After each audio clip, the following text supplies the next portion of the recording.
Bueno, y estamos con el doctor Juan José Quispe, abogado de IDL, a quien también le agradezco por acompañarnos esta noche. Y justamente poníamos sobre la mesa, más allá de casos particulares como el del expresidente Ollanta y Nadine Heredia, que estuvieron con una prisión preventiva que fue revocada por el Tribunal Constitucional, con la medida en sí. Hoy ya sabemos que el expremier César Villanueva está siendo trasladado al penal Castro Castro, donde va a cumplir, entiendo, los 18 meses de prisión preventiva que le han dado. Y claro, quizá uno dice, vamos señores, en el caso de Villanueva parece clarísimo y parece la medida más lógica en la medida que han intentado interferir en el proceso, intentando filtrar al equipo especial Lavallato. Pero ¿cómo se está usando, doctor, desde su punto de vista la prisión preventiva en los casos que sigue el equipo especial Lavallato?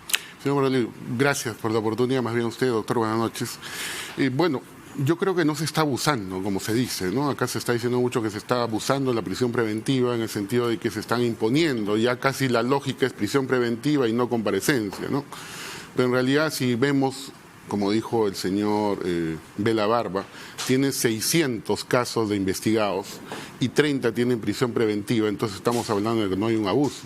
Yo creo que se está imponiendo prisión preventiva básicamente a aquella persona que haya sospecha grave en la comisión del delito y además o hay peligro de fuga o hay peligro de entorpecimiento, como en el caso del señor Villanueva. Peligro de fuga no hay, pero sí peligro de entorpecimiento por las acciones que ya conocemos ha hecho, ¿no?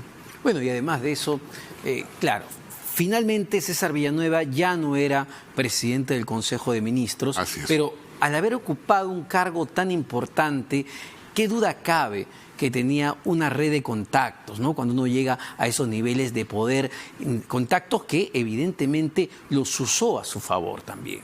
Sí. Mira, Omar, yo tengo particular discrepancia, digamos, con el colega, porque el tema de la prisión y la libertad no pasa necesariamente por una cuestión de números. No porque de 300 investigados, solo 30 estén con prisión, entonces el sistema está funcionando razonablemente.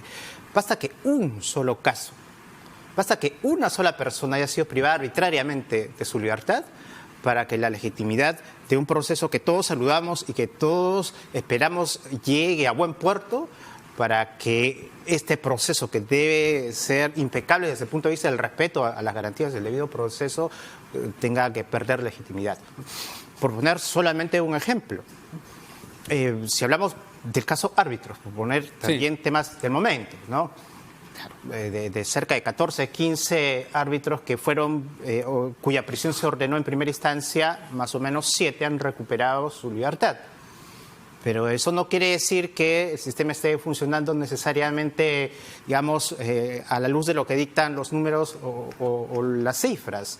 Lo que nosotros decimos es que cada caso tiene que verse de manera particular y donde corresponda imponer porque se cumplen los presupuestos, pues así debe serlo y quedará eso definido, por lo menos en la medida en que haya una sala de segunda instancia que confirme ese mandato. Claro, y acá hay un tema que también, vamos, se les trata de achacar solamente a los fiscales, al equipo especial Lavallato, y no es así. De por medio, efectivamente, hay un juez que acepta el pedido de prisión preventiva. Hay salas superiores donde tienen la posibilidad, digamos, los procesados de apelar también esas prisiones preventivas, porque entonces diríamos que todo el sistema, tanto jueces y fiscales, se han puesto de acuerdo para meter a todos a la cárcel.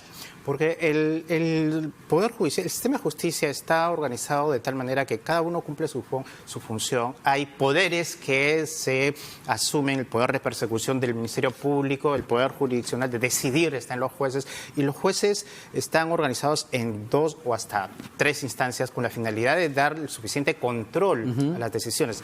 Los jueces pueden errar, son humanos, pueden cometer diferentes tipos de digamos, equivocaciones al resolver un caso, y creo que eso está más o menos funcionando, y a lo que tenemos que apuntar más bien no es en establecer estos razonamientos, repito, más o menos estadísticos, sino en hacer un análisis de si aquellos casos en los que se ordenó prisión, primero, se están cumpliendo los fines para el cual se persiguió y se impuso la prisión, y finalmente si la Fiscalía está cumpliendo dentro de ese plazo con aquello que se propuso. ¿No se ha convertido, doctor Quispe, este instrumento que es la prisión preventiva quizá en un mecanismo para apretar a los investigados y sacar más declaraciones. Claro, uno puede decir, bueno, como fin esto es excelente porque has metido con detención preliminar a varios de los falsos aportantes, por ejemplo, los aprietas un poco, metes a 19, uno de ellos va a empezar a cantar y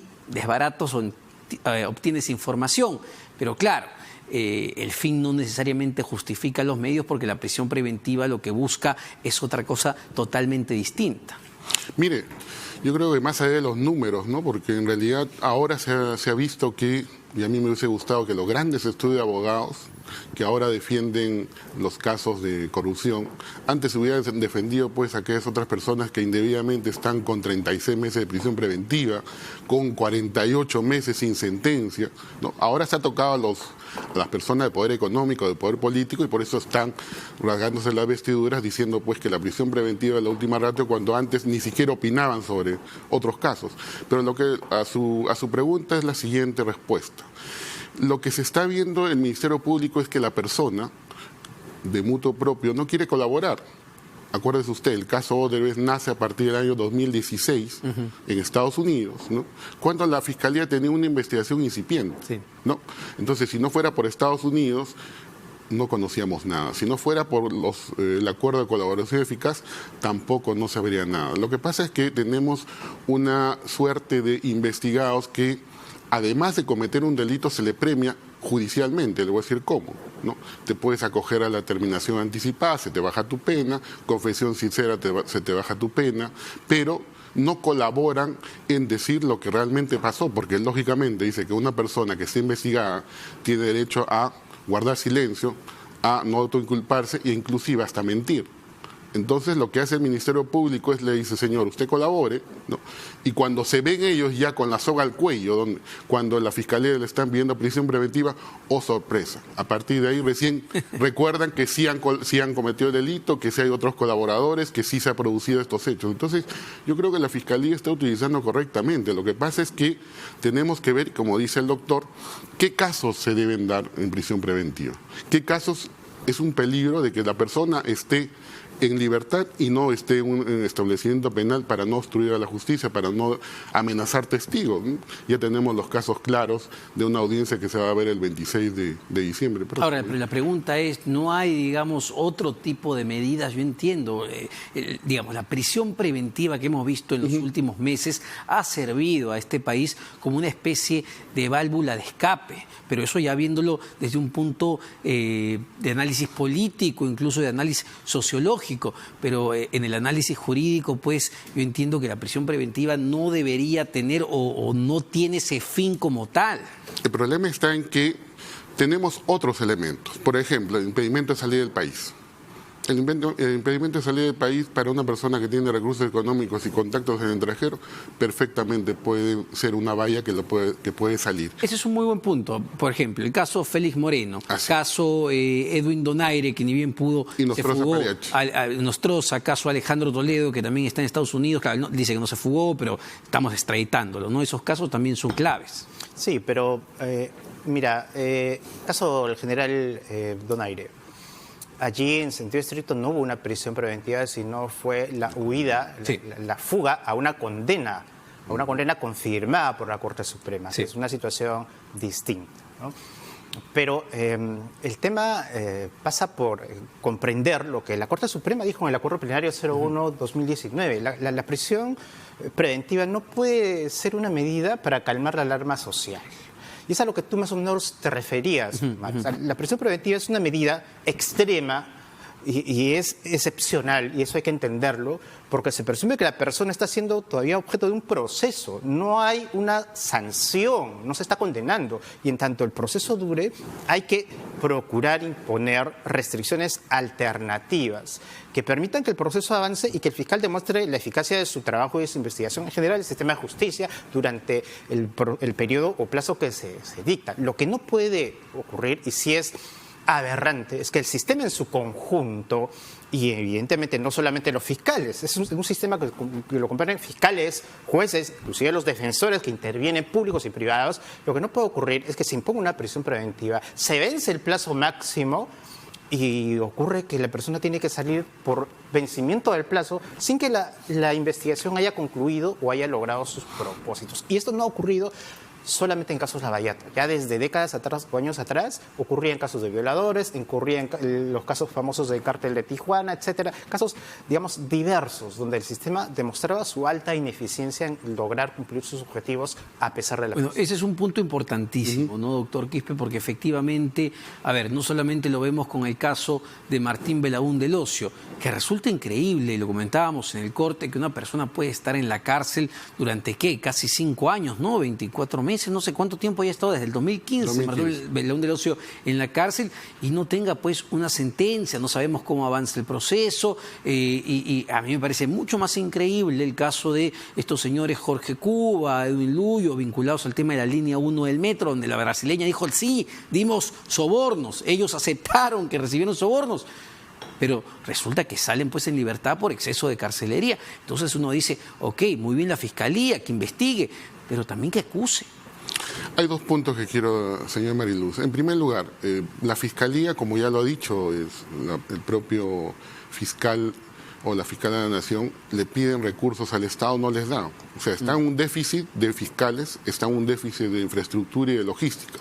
Pero más allá de ello también hay que comunicar a la opinión pública que no solamente es que la Fiscalía no tiene el material logístico ni humano para hacer la investigación en el plazo que se establece, por ejemplo, una prisión preventiva, sino también las labores de obstrucción que en algunos casos son legales, que hacen algunos abogados, ¿no? Por ejemplo, recusan al juez, piden que se inhibe el fiscal, el señor Carguancho, 5 veces recusado, ¿no? Entonces, lógicamente que eso también alarga la investigación, o piden actuaciones que, como en el caso de Odebrecht, que se tienen que ir a realizar en Brasil, y que la opinión pública debe saber. Esas declaraciones no van a venir conforme nos los vemos en los chats, tiene que venir con una traducción oficial. Tienen que pasar por lo menos de 3 a 5 meses para que llegue al Perú y se incorpore a la carpeta fiscal. Claro, pero ahí, digamos, el problema o la responsabilidad ya recae en el sistema en sí mismo, porque lo que hay que mejorar son los procesos dentro del sistema de justicia, porque si yo estoy siendo investigado, le voy a pedir a mi abogado definitivamente que dentro del marco de la legalidad detenga pues la prisión preventiva y recuse, intente que yo no vaya a prisión, ¿no? Así es. Eso es natural. Lo que ocurre es que el objetivo del sistema de persecución en cualquier especialidad, bueno, ahora vemos estos temas emblemáticos, no tiene que ser el objetivo inmediato, cortoplacista de prisiones preventivas. O sea, la efectividad, el cumplimiento de los objetivos del sistema de persecución no se mide por cuántas personas se dispone vayan a prisión preventiva, sino cuántas investigaciones se realizaron de manera efectiva y finalmente cuántos casos cumplieron con formularse de acusación y luego van a juicio, porque finalmente lo que el Perú necesita no son prisiones preventivas, son sentencias que definan si hubo delito o si no lo hubo, que se sancione o que se condene a quienes cometieron delitos como estos o de cualquier naturaleza. Entonces, el sistema de persecución debe medirse en función de que la Fiscalía cumpla ese propósito. Yo he tenido posibilidad de revisar someramente, por cierto, porque está circulando ya la información referida al pedido de prisión, de ampliación de fundamentos de la señora Fujimori. Y de una revisión somera, la pregunta que me hago, digamos, la percepción que yo tengo de ese documento, que es más o menos extenso, es que es ya casi, digamos, yo diría que ese documento es en un 80% la acusación fiscal. O sea, a eso lo único que le falta para una acusación fiscal, me parece, son números, cifras, información contable, financiera, pero después ya casi es una acusación. Entonces la Fiscalía debería concentrar sus esfuerzos, sus recursos, que se dice que no son muchos, en el objetivo más importante y no en estar discutiendo cuestiones que van a terminar siendo transitorias. Claro, era una de las críticas que se hacía, ¿no? Cuando se supo que, digamos, en el cálculo máximo se iba a pedir 24 años con 10 meses para Keiko Fujimori, pero uno decía, ok, es interesante todo los hechos o supuestos hechos nuevos que se agregan a partir de las declaraciones de los testigos, de Jorge Yoshiyama, de Inés Salaverry, los propios empresarios, pero en sí, para solicitar nuevamente la prisión preventiva no se veían nuevos elementos, más que todo para la acusación. A ver, le digo lo siguiente. Hay que ver también una cosa que es el proceso penal, ¿no? Mucho se pide a la Fiscalía que de una vez acuse, y hay que ver los momentos, y hay que ver si la Fiscalía llega con pruebas o no llega con pruebas. Porque le digo, hay una etapa que es crucial en un proceso penal, que se llama la etapa intermedia. La etapa intermedia es aquella donde la Fiscalía llega con sus pruebas, ¿no? Y se va a ver si se pasa o no al juicio oral. Correcto. Es un control de la acusación escrita de la Fiscalía, donde las partes pueden solicitar ¿qué cosa? Pueden solicitar el archivamiento del caso. Es decir, no vamos a juicio y lo archivamos, porque no hay pruebas. Entonces, si la Fiscalía va a llegar con elementos de prueba y no con pruebas, lógicamente yo como abogado en la etapa intermedia le digo, señor, un momentito, usted tiene una declaración de un colaborador eficaz, no ha terminado de corroborar, no tiene la sentencia de convalidación, por tanto, es un elemento de prueba, no le sirve, no es una prueba en sí. Entonces lo que hay que ver es que no hay que pedirle a la Fiscalía que ya acuse con todo esto, sino hay que pedirle a la Fiscalía que concluya con los actos de corroboración que van a constituir pruebas irrefutables en el juicio oral y sobre todo tratándose de colaboradores eficaces, que eso tenga una sentencia en donde diga si la jueza o el juez diga si efectivamente la Fiscalía ha hecho bien en exonerarle de pena, reducirle de pena, y con eso se ha corroborado. Ahora, entonces, si tienes elemento de corroboración, vas a juicio, si no, todavía no. ¿Qué impacto, doctor Quispe, cree que tenga las declaraciones que han brindado los exdirectivos de Odebrecht en Brasil? Porque hay que recordar, no solamente han sido declaraciones, ellos se han comprometido a través de su software a entregar, digamos, todos los correos electrónicos, la documentación que corrobora sus versiones. Exacto, entonces le digo, y como le decía hace un rato, no se entregan todavía los codinomes, tienen que estar traducidos oficialmente al castellano, no en portugués. Las declaraciones que se han tomado hace poco tienen que ser traducidos y luego pasa por relaciones exteriores y todo recién se incorpora a la carpeta fiscal. Si nosotros vamos a ver que le falta ese tiempo a la Fiscalía, yo creo que la Fiscalía debería esperar que venga todo eso oficialmente traducido para recién incorporarlo a su acusación, porque si no la acusación va a estar coja. Y si la acusación es coja, lógicamente ¿a quién beneficia? A los investigados. Claro. Ahora, en el caso, volviendo al tema de los brasileños, en el caso del gasoducto del sur, entiendo que la tesis fiscal iría no por el lado de que la constructora entregó un soborno para ganar la concesión, sino que ellos, claro, es una tesis, ellos ven el financiamiento de $3 millones para la campaña como un beneficio para luego que favorecería la entrega de la concesión del gasoducto. Pero claro, no hemos escuchado que ningún brasileño diga que efectivamente entregó un soborno para ganar la concesión, cosa que lo diferencia de otros casos. Mira, si esa es la tesis como se está sugiriendo a nivel de los reportajes de investigación periodística y también cierta idea que lanzan los representantes de la Fiscalía, por lo menos a nivel de medios, pues la conclusión es que se cae el caso de lavado de activos. Porque significaría que, bajo esta hipótesis, la empresa Odebrecht aportó no para lavar activos, porque lavar activos es ingresar, reciclar el dinero para seguir disponiendo de ese dinero para futuros actos ilícitos. Significaría que ha aportado este dinero con la finalidad de obtener una prebenda en el gobierno. Y eso puede ser discutido y procesado penalmente bajo cualquier otra denominación, pero no lavado de activos. Esa sería la primera gran consecuencia, si es que esa es la tesis del Ministerio Público. Claro, y ahí, digamos, uno de los principales cuestionamientos que se hace, porque no solamente es el caso Humala Heredia, todos los otros políticos van a ir por el mismo lado, que el financiamiento fue en realidad una especie de lavado de activos, pero ¿cuánto de lavado de activos tenemos y no de un aporte no declarado? Que puede ser, no sé si una falta administrativa, pero ¿cómo va a saber el candidato que esa plata finalmente venía de fuente ilícita? Es decir, parece un caso complejo de demostrar. Justamente, señor Mariluz, el tema del lavado de activos y de organización criminal, ahora que le están poniendo a Keiko Fujimori, no es una investigación bastante fácil o sencilla.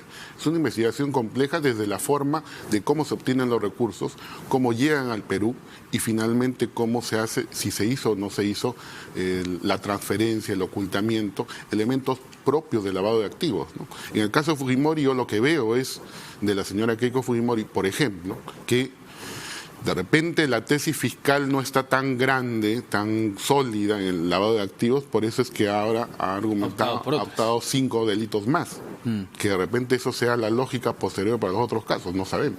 Bueno, vamos a ver cómo pasan y cómo avanzan los procesos, porque no solamente está el tema de financiamiento de campañas, sino también los de corrupción, que son lo más clave, lo más importante. Lo vamos a ver con César Villanueva, ¿no? Que a él sí, Odebrecht dice que le pagó un soborno para ganar la concesión de un proyecto vial en San Martín, y así hay varios casos todavía. Vamos a ver cómo avanzan estas investigaciones. Muchas gracias a ambos por acompañarnos esta noche. Nos vamos a una pausa ahora, no se vayan porque venimos con un debate electoral. Así que sigan con nosotros.